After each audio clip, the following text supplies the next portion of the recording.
তারুণ্য ধরে রাখার ভয়ঙ্কর নেশা। আবাসিক ভবনের আড়ালে শুকোচ্ছে সারি সারি মানব গর্ভফুল। ৮০০ রুপির বর্জ্য থেকে $২৫০০ ইঞ্জেকশন।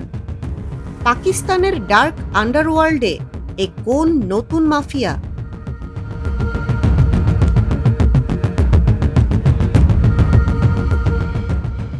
হাসপাতাল, ইমিগ্রেশন ও আন্তর্জাতিক চোরাচালান। ভিয়েতনামের পথে জব্দ মানবঙ্গের রোমহর্ষক চালান। ছবির মতো সাজানো শান্ত একটি আবাসিক ভবন। বাইরে থেকে দেখলে মনে হবে ৮-১০টা সাধারণ পরিবারের মতোই এখানে বাস করছে কেউ। কিন্তু এই শান্ত দেয়ালের ওপারে বদ্ধ দরজার পেছনে লুকিয়েছিল এমন এক গা শিউরে ওঠা অন্ধকার জগৎ, যা হার মানাবে যে কোনো হলিউডের সাইকোলজিক্যাল থ্রিলারকেও। একবার ভেবে দেখুন, একটি নতুন প্রাণের জন্ম দেওয়ার পর প্রসূতি মায়ের শরীর থেকে যে গর্ভফুল বা প্লাসেন্টা বের করে বর্জ্য হিসেবে ফেলে দেওয়া হয়, সেই গর্ভফুলগুলো যদি সারি সারি করে শুকানো হয় কোনো এক গোপন কারখানায়। হ্যাঁ, ঠিকই শুনছেন। সম্প্রতি পাকিস্তানে উন্মোচিত হয়েছে মানব অঙ্গ চোরাচালানের এমনই এক রোমহর্ষক, অদ্ভুত এবং অকল্পনীয় আন্তর্জাতিক চক্র। কিডনি বা লিভার পাচারের গল্প আমরা অনেক শুনেছি, কিন্তু ফেলে দেওয়া মানব গর্ভফুল দিয়ে কোটি কোটি টাকার আন্তর্জাতিক বাণিজ্য। মানুষের লোভের শেষ সীমানা আসলে কোথায়? আজ আমরা ভেদ করব সেই অন্ধকার সিন্ডিকেটের জাল।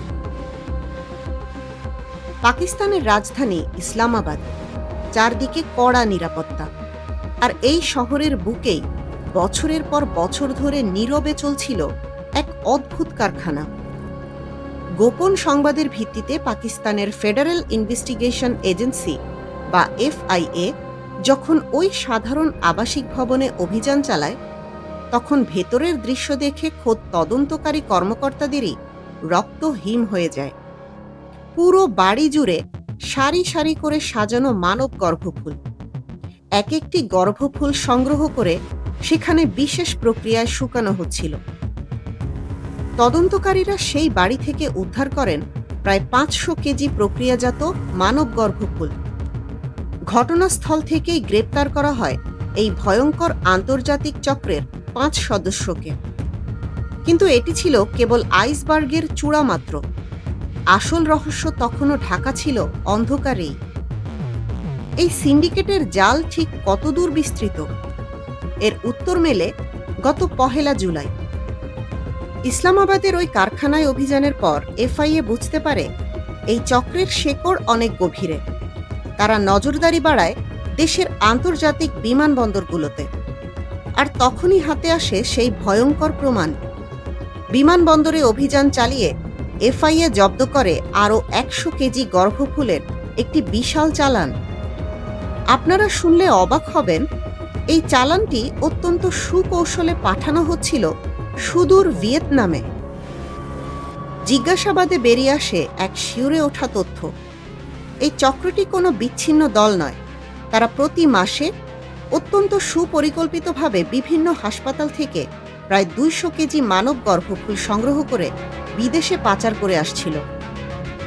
এখন আপনার মনে স্বাভাবিকভাবেই প্রশ্ন জাগতে পারে, যে গর্ভফুল সন্তান জন্মের পর মেডিকেল বর্জ্য হিসেবে ডাস্টবিনে ফেলে দেওয়া হয়, তা নিয়ে এত কোটি টাকার আন্তর্জাতিক বাণিজ্য কেন? এর উত্তর লুকিয়ে আছে মানুষের এক আদিম এবং ভয়ঙ্কর নেশার মধ্যে, আর সেটি হলো তারুণ্য ধরে রাখার মোহ।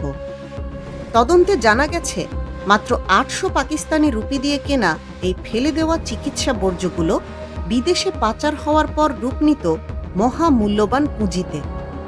এই শুকনো গর্ভফুল থেকে অত্যাধুনিক ল্যাবরেটরিতে তৈরি করা হতো অত্যন্ত উচ্চ মূল্যের অ্যান্টি এজিং বা বার্ধক্যরোধী ইঞ্জেকশন। আন্তর্জাতিক কালোবাজারে এই ইঞ্জেকশনের চাহিদা আকাশচুম্বী। প্রতিটি ইঞ্জেকশন বিক্রি হয় প্রায় ৭ লাখ পাকিস্তানি রুপি বা $২৫০০ বেশি দামে। কোটিপতিদের তারুণ্য ধরে রাখার এই বিকৃত চাহিদাই জন্ম দিয়েছে এই নারকীয় পাচার চক্রের।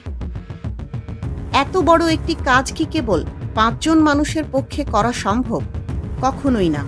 লোভনীয় এই বাণিজ্যের সাথে জড়িয়ে আছে এক বিশাল শক্তিশালী মাফিয়া চক্র। এফআইএ এর তদন্তে উঠে আসছে চাঞ্চল্যকর সব তথ্য। শুধু ইসলামাবাদ নয়, লাহোর, পেশোয়ার এবং রাওয়ালপিন্ডির বেশ কিছু নামি দামি বড় হাসপাতাল এই চক্রের সাথে সরাসরি জড়িত। প্রসূতি কক্ষ থেকে এই গর্ভফুলগুলো নির্দিষ্ট বর্জ্য ব্যবস্থাপনা প্রতিষ্ঠানের অসাধু কর্মীদের হাত ঘুরে চলে আসত ওই গোপন কারখানায়। এরপর কোটি টাকার এই চালান যখন বিমানবন্দরের স্ক্যানার পার হতো, তখন চোখ বন্ধ করে রাখত অভিবাসন বা ইমিগ্রেশন বিভাগের কিছু দুর্নীতিগ্রস্ত কর্মকর্তা। অর্থাৎ রক্ষকই এখানে ভক্ষকের ভূমিকায় অবতীর্ণ হয়েছিল। পাকিস্তানি আইন অনুযায়ী বাণিজ্যিক উদ্দেশ্যে যে কোনো মানব অঙ্গ সংগ্রহ বা পাচার করা এক ভয়ঙ্কর অপরাধ। এর দায়ে দোষী সাব্যস্ত হলে সর্বোচ্চ ১০ বছরের কারাদণ্ড এবং ১০ লাখ রুপি পর্যন্ত জরিমানার কঠোর বিধান রয়েছে। কিন্তু এফআইএ এর তদন্তকারীরা নিজেরাই এক প্রকার হতবাক। এর আগে তারা বহুবার অবৈধ কিডনি বা লিভার প্রতিস্থাপনের ডার্ক সিন্ডিকেট ধরেছেন, কিন্তু মানব প্লাসেন্টা বা গর্ভফুল পাচারের মতো এমন অদ্ভুত এবং সুসংগঠিত আন্তর্জাতিক সিন্ডিকেটের সন্ধান তারা এবারই প্রথম পেলেন। এই অচেনা অপরাধের শেকড় ঠিক কতটা গভীরে, ভিয়েতনামের পর আর কোন কোন দেশে এই চালান যেত, তা জানতেই এখন মরিয়া হয়ে উঠেছেন তদন্তকারীরা। বিজ্ঞানের আশীর্বাদ আজ কোথায় গিয়ে দাঁড়িয়েছে?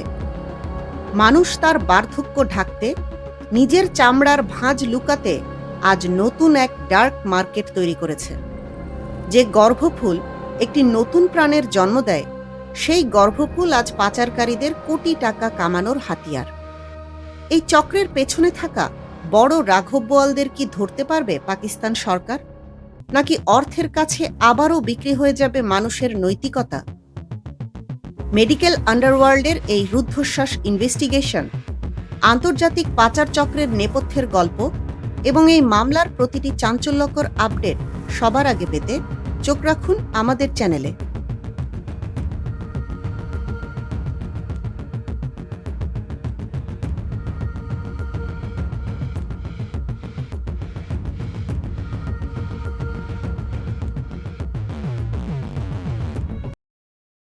এতক্ষণ দেখছিলেন ইকো অফ বাংলাদেশ। প্রতিদিনের এমন নিউজ আপডেট পেতে সাবস্ক্রাইব করুন আমাদের চ্যানেল, সেই সাথে অন করে রাখুন বেল আইকন।